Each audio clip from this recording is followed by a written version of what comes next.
सम्मानित साथियों, सर्वप्रथम तथागत बुद्ध के चरणों में श्रद्धा समर्पित करते हुए डॉक्टर बी.आर. अम्बेडकर बहुत सत्य बाबा साहब के चरणों में श्रद्धा समर्पित करते हुए सच्ची रामायण के लिखने वाले टी.वी. रामास्वामी नायकर जी के चरणों में श्रद्धा समर्पित करते हुए सामाजिक क्रांति के एक दूत महात्मा ज्योतिबा फूले जी के चरणों में श्रद्धा समर्पित करते हुए और कंधे से कंधा मिलाकर चलने वाली मां सावित्रीबाई फुले के चरणों में श्रद्धा समर्पित करते हुए और समाज में जन्मे जो हमारे जिन्होंने बहुजन समाज की वकालत की, बहुजन समाज को आगे बढ़ाने का कार्य किया, उन्हीं सभी समाज सुधारकों के चरणों में श्रद्धा समर्पित करते हुए मैं डॉक्टर प्रेम सिंह कौथ ग्राम काजीपुर से यहाँ आया हूँ। मैं जो मंच पर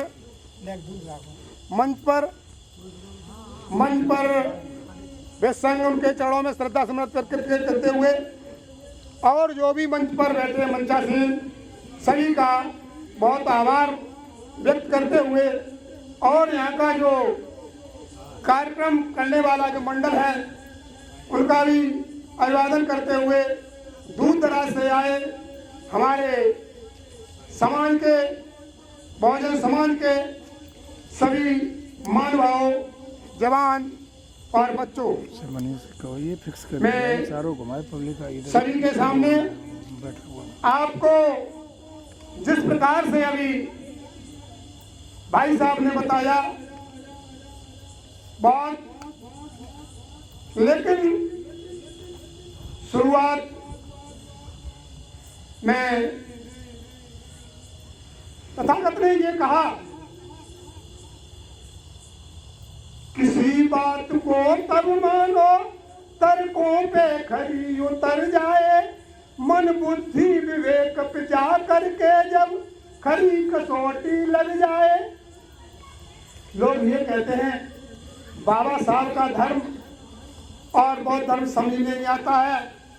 मैं सीधा सीधा बता देता हूँ, जो कोई बात कहता है, चाहे मंच से कहता है, चाहे टीवी पे कहता है, चाहे कोई अधिकारी कहता है, चाहे कोई कर्मचारी कहता है, चाहे यहाँ तक माँ बाप कहते हैं, अगर हमें जरूरी नहीं, सभी के लिए वो बात अगर नहीं है तो उसे छोड़ दो। अगर हमें भी लाभ पहुंचाता है और दूसरों को भी लाभ पहुंचाता है, उसे मान लो। तथागत ने यही कहा है, जो चारों तरफ से कट जाए उसे मान लो, और वही बाबा साहब ने कहा है। तथागत ने त्रिशण दिया, पंचशील दिया, अष्टांगिक मार्ग दिया, 10 पारमिताएं दी। उसी प्रकार बाबा साहब ने 22 प्रतिज्ञाएं दी। उससे पहले आपको बताता चलूं, महात्मा ज्योतिबा फूले ने 38 प्रतिज्ञाएं दी थी। उन्हीं प्रतिज्ञाओं को 22 प्रतिज्ञाओं के रूप में बाबा साहब अम्बेडकर जी ने संविधान में पुरोया।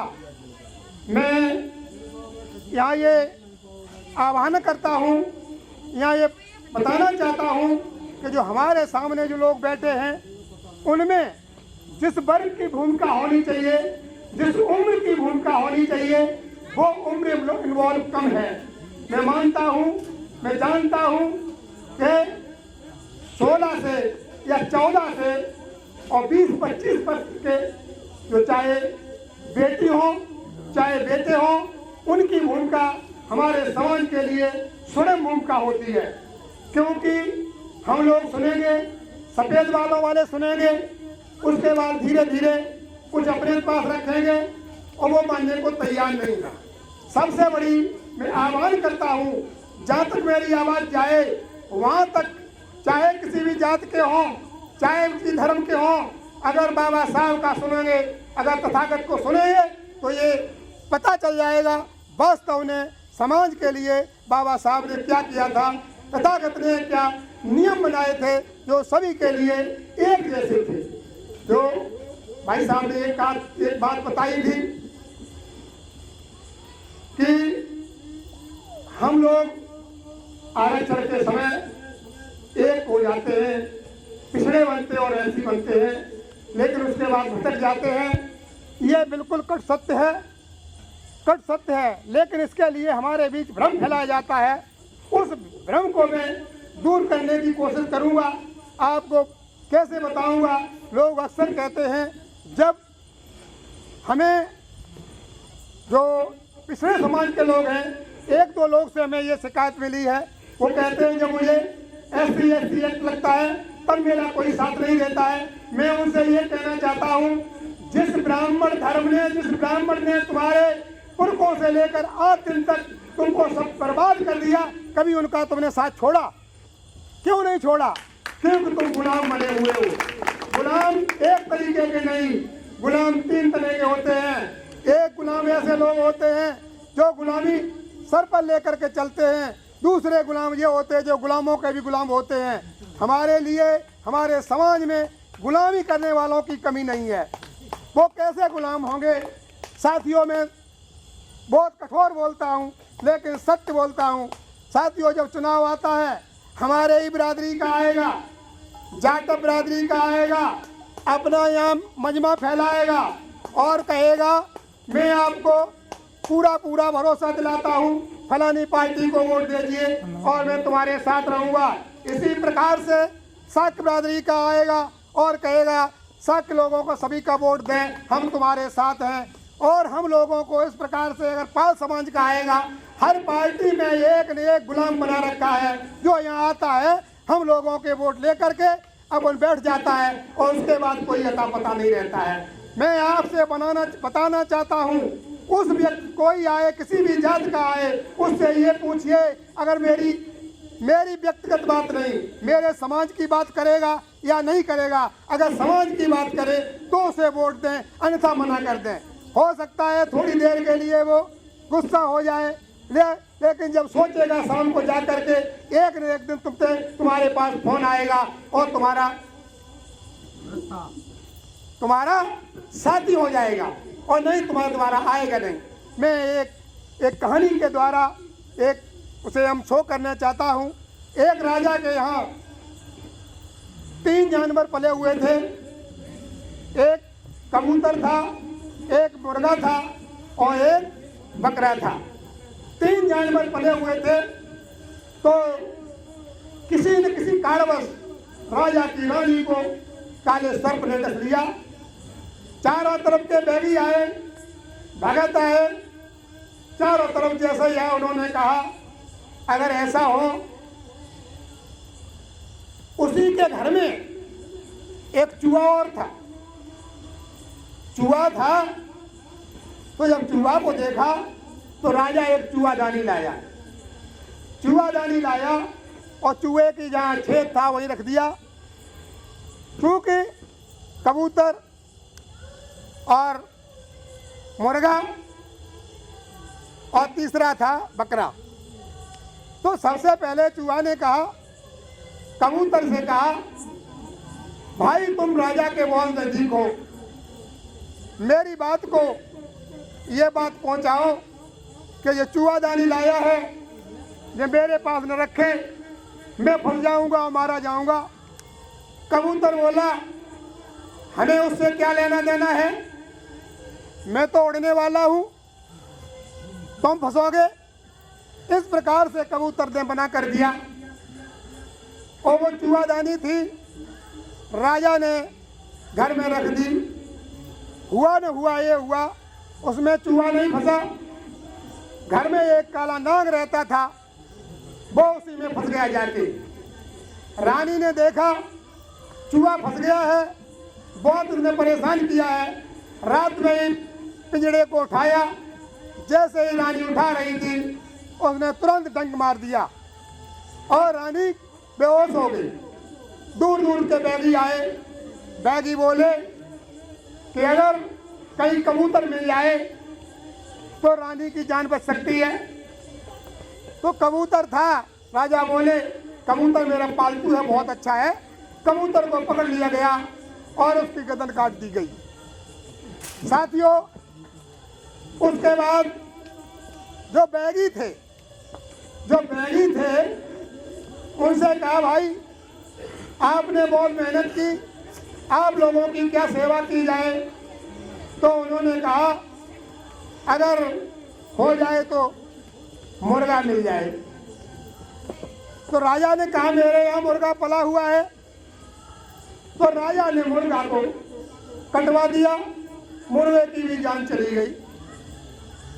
उसके बाद जो गांव गली के लोग थे, जो आसपास के लोग थे, उनसे कहा तुमने भी बैगियों को बुलाने में, हमारा ये काम धंधा करने में काफ़ी मशक्क़त की है, आप बताओ आपको क्या दिया जाए। तो गांव दराज के लोग कहने लगे बकरा कट जाए। बकरा भी कट गया। साथियों इसी प्रकार से ये कहानी तो कहानी मात्र है, हमारा समाज इसी चक्कर में बटा हुआ है। जब एक पड़ोसी के घर में आग लगती है तो दूसरा पड़ोसी अपने छप्पर पे पानी डालता है बजाय उसकी आग बुझाने के। जिस दिन हम लोग उसके घर की आग को बुझाने लगेंगे हमारा समाज एक हो जाएगा। साथियों, भाई साहब ने कहा था, नीरज पटेल वाली बात मैंने अक्षर सा सुनी थी। और नीरज पटेल आजकल नेशनल जनमत पर बिल्कुल धारा प्रवाह समाज के ऊपर बोल रहे हैं, तथागत के ऊपर बोल रहे हैं और बाबा साहब के ऊपर बोल रहे हैं। उन्होंने साफ कहा था जब तक शादी संबंध नहीं करोगे इंटरकास्ट तब तक कोई इस्लाम नहीं हो सकता है। क्योंकि यहाँ ने इसलिए कहा था कि 13-14 वर्ष से और 25 वर्ष के अगर बालक बालिकाएं होते तो मेरी बात को अच्छी तरह समझते। क्योंकि जो लाया गया है, जो मोदी का जो फरमान है 4 वर्ष वाला, और 4 वर्ष वाली नौकरी होगी और उसमें से 25% लोग रोके जाएंगे। साथियों, बहुत लोग खुश होने लगे कि सभी को चांस मिलेगा, लेकिन मैं दावे के साथ कह सकता हूँ उस 25% की कोई कंडीशन नहीं है। उन 25% में हाई कास्ट के ही लोग होंगे तो आपका बच्चा निकाल दिया जाएगा। और ये स्कीम ज़्यादा दिन नहीं चलने वाली है, 3-4 साल में पूरा बैग भर लिया जाएगा। उसके बाद हरी झंडी दे जाएगी, कोई भर्ती नहीं होगी। साथियों, एक ही चीज़ में नहीं, हर चीज़ में। अभी जजों की एक विश्वविद्यालय में 15 नियुक्तियाँ हुई, उसमें एक भी बैकवर्ड नहीं, एक भी एससी नहीं, सारे के सारे हाई कास्ट पर लिए गए। जो पढ़े लिखे लोग हैं उन्हें देखें। और मैं एक दावे के साथ कहता हूँ, जब तक आप टीवी देखते रहेंगे, टीवी पर और कुछ भी नहीं मिलेगा, हमारे खिलाफ ही मिलेगा। हमारे खिलाफ मैं तो ये दावे से कह सकता हूँ, सबसे कहता हूँ, आप बौद्ध धर्म की बात न करें, आप बाबा साहब की बात न करें, आप अपनी बात करें तो बौद्ध धर्म की बात होगी और बाबा साहब की भी बात होगी। आप अपनी बात भी नहीं कर पा रहे। मैं ये हाथ उठवाना चाहूंगा, कितने लोगों की महिलाएं करवा चौथ नहीं रहती हैं, सबकी करवा चौथ रहती है, मैं जानता हूं। मेरी शादी को सन 88 में शादी मेरी हुई थी, आज दिन तक कोई मेरी मैडम करवा चौथ नहीं हुई। मैं हष्टपुष्ट हूँ और बिल्कुल एक संतान भी मेरी है, एक बेटा एक बेटी है। बेटा एयरफोर्स में लगा हूँ, मैं प्राइमरी में पढ़ा रहा हूँ, कोई टेंशन नहीं है। और मैं आप लोगों से कहना चाहता हूँ, जितने भी तुम्हारे आसपास के भूत हो मेरे ऊपर छोड़ दो। दावे से कहता हूँ, ऐसा नहीं कहता हूँ, पूरा छोड़ दो। और देखे मुझे रोक ले, बोलने से रोक ले या चलने से रोक ले, मैं जो कहता हूँ वही करता हूँ। साथियों, कहने को और लग जाऊं तो बहुत लंबी बात कह सकती है, इसलिए आपका जो कार्यक्रम आगे का है मैं उसमें व्यवधान न पड़े। और आपसे यह अनुरोध नहीं करूँगा कि आप हमसे जो गलतियाँ हुई उसे क्षमा न करें। हमारा मोबाइल नंबर कापी में लिख दिया है और 941105 6606, इस पर कॉल करें कि आपने मास्टर साहब या डॉक्टर साहब ये गलत कहा, या कोई समाधान नहीं निकलता है, हमसे कॉल करें। बाबा साहब संबंधित या ईवी राम स्वामी नायकर के संबंधित या महात्मा ज्योतिबा फुले के संबंधित या तथागत के संबंधित, मैं उसका भरपूर जवाब दूंगा। और एक चीज और चलते थे बता दूं, तमिलनाडु में जहाँ पर ईवी राम रामास्वामी ने नायकर जी ने भगवान को ढोल में मार के जूता से मारा, वहाँ ओबीसी का आरक्षण 69% है, 69% है। और जहाँ पर 33 करोड़ देवता है, वहाँ पर हमारा समाज देख रहे, अभी तक जब तक मंडल कमीशन नहीं आया था ओबीसी का एक भी ISPCS नहीं थे, अब 7% को कोटा हुआ है।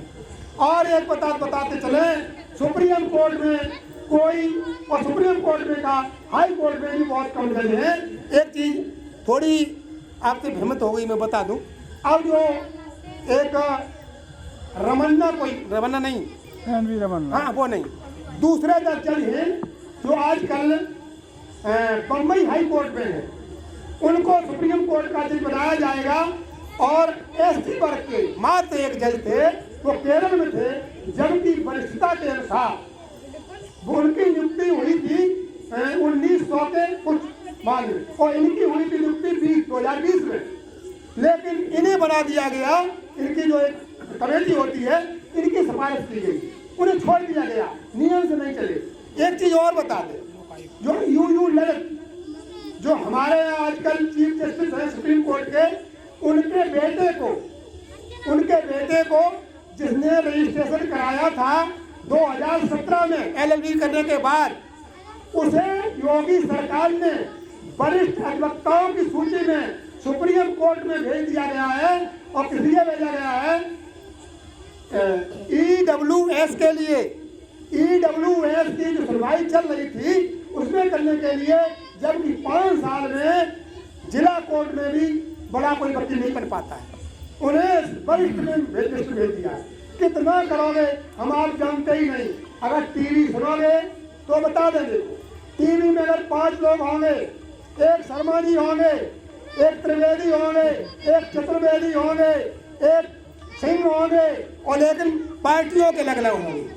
एक बसपा का होगा, सपा का होगा, और वे ऐसे आदमी होंगे जिन्हें कोई मतलब नहीं, उन्हें कोई जानकारी नहीं है, न पार्टी के बारे में जानकारी और न है का नाम अपनी जात के बारे में जानकारी, न धर्म के बारे में।